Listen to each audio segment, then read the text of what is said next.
Assalamualaikum warahmatullahi wabarakatuh dan selamat pagi.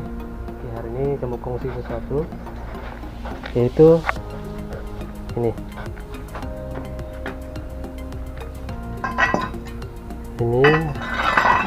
buat sendiri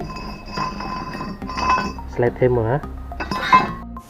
Oke, antara bahan-bahan dia kamu boleh tengok ini elba.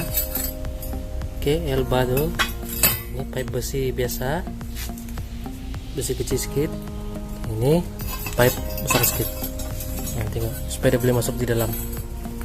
Oke, terus tuh ujung sebelah sini pula sama juga pipe elba tuh, cuma kamu buat lubang tuh. Oke, saya ikut sukatan lubang tuh supaya boleh masuk. Saya ikut dari ini spacer.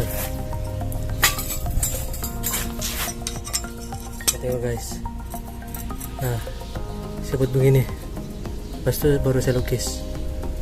Oke,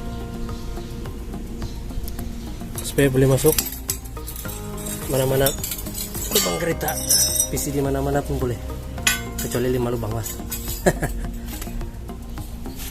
Oke, saya begitu yang kamu cara kerja dia.